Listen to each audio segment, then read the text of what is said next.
Well, do you like riddles? Here's one for you. What's something that you can't afford to have, you can't afford to be without, and you hope you never have to use? Well, the answer, of course, is health insurance.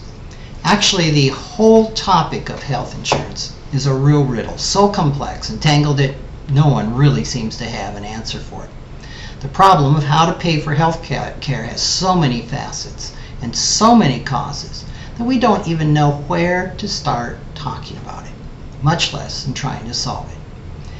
Now, out of this really tangled riddle, one thing has become increasingly clear. It's more important than ever for each of us to be active consumers of health care services and health insurance. The concept of low premium, low deductible health insurance plans routinely provided by employers belongs in the good old days. It's becoming harder and harder for businesses, especially small companies, to find health plans that they and their employers can afford. As a result, it's increasingly up to you to find your own health insurance. One option, and it's sometimes the only realistic option, is a plan that has a very high deductible. Some of these plans also pay part of the cost of doctor visits and prescriptions. Many of them have co-pays and limits on prescriptions. Others don't. Another choice is to explore a health savings account, typically referred to as an HSA.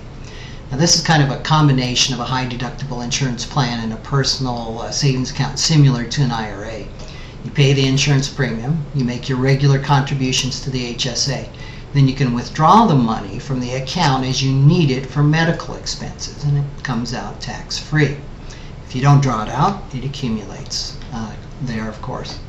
My research in this has found that there isn't much difference in the total premium costs and the amount you're putting into the HSA and a simple high deductible health plan. So why not just get the health insurance and set up your own savings account? Well, the main reason is that the money you put into an HSA is tax-free. When an HSA plan is offered through an employer, the employee contributions are taken out before payroll taxes are computed. For individual HSA plans, you get a tax deduction for the amounts you contribute, up to the amount of the insurance plan's deductible. Now, money you withdraw from HSAs is not taxed as long as you use it to pay for qualified medical expenses. And these expenses are normally expenses not covered by health insurance, like dental, eye care, counseling, non-prescription meds, alternative treatments, preventative care, medical aids like wheelchairs, etc. If you don't use all the funds in the account, well, they remain there as savings towards your retirement. Generally, you don't have much control over how the funds are invested, and something that, of course, irritates me. You do pay taxes on any amounts that you withdraw for non-medical expenses.